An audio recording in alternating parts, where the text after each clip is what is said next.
মানবতাবিরোধী অপরাধের মামলায় আজ শেখ হাসিনার বিরুদ্ধে রায় হতে যাচ্ছে। শেখ হাসিনা সহ এই মামলায় আসামি আরও রয়েছে কয়েকজন। তারা হলেন সাবেক স্বরাষ্ট্রমন্ত্রী আসাদুজ্জামান খান কামাল, সেই সঙ্গে রয়েছেন সাবেক আইজিপি ও। তো এই মামলায় রায় আসলে কী হবে?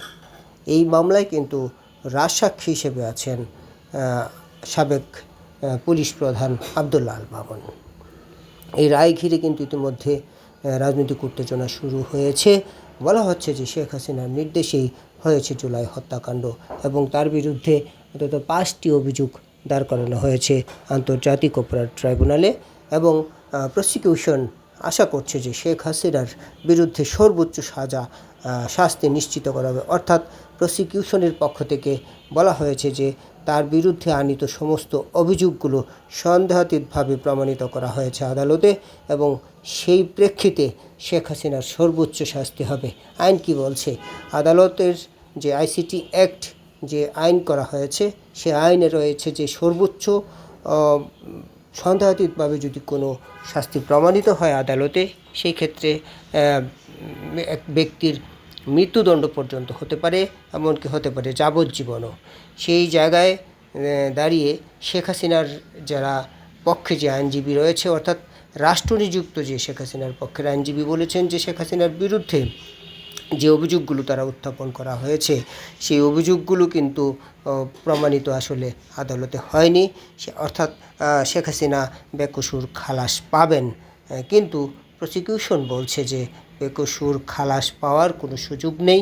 সন্দেহাতীতভাবে অভিযোগ প্রমাণিত হয় শেখ হাসিনার সর্বোচ্চ শাস্তি তারা নিশ্চিত হবে, এমনটাই আশা করছেন। ইতিমধ্যে কিন্তু শেখ হাসিনার এই রায়কে কেন্দ্র করে দেশি বিদেশি গণমাধ্যম বাংলাদেশে উপস্থিত হয়েছে।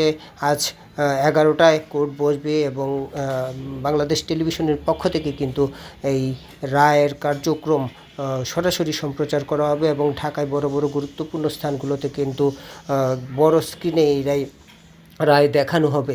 অর্থাৎ যেখানে এই বিচার কার্যক্রমটি চলছে এখানে কিন্তু যুদ্ধাপরাধীদের বিচার হয়েছিল। সেই যুদ্ধাপরাধীদের বিচারের স্থানেই কিন্তু শেখ হাসিনার বিচারের আয়োজন করেছে অন্তর্বর্তীকালীন সরকার, ডক্টর ইউনূসের নেতৃত্বাধীন যে সরকার পরিচালিত হচ্ছে তারা ক্ষমতায় আসার পরপরই কিন্তু এই বিচার কার্যক্রম শেখ হাসিনার বিরুদ্ধে শুরু হয়।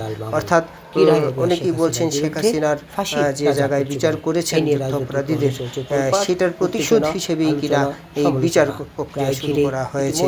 যাই হোক, এই বিচারের প্রতিবাদে আওয়ামী লীগ কিন্তু সারা দেশে শাটডাউন কর্মসূচি ঘোষণা করেছে। ইতিমধ্যে সারা দেশে কিন্তু সেই ইতিমধ্যে আওয়ামী লীগের নেতাকর্মীরা বিচ্ছিন্নভাবে অবস্থান নিয়েছেন। নিশ্চিত নিরাপত্তা কিন্তু ট্রাইব্যুনাল ঘিরে আমরা সকাল থেকে দেখতে পাচ্ছি সেনাবাহিনী মোতায়েন করা হয়েছে, বিজিবি মোতায়েন করা হয়েছে এবং পর্যাপ্ত সংখ্যক কিন্তু পর্যবেক্ষক ওই বিচার পর্যবেক্ষণের জন্য আসছেন।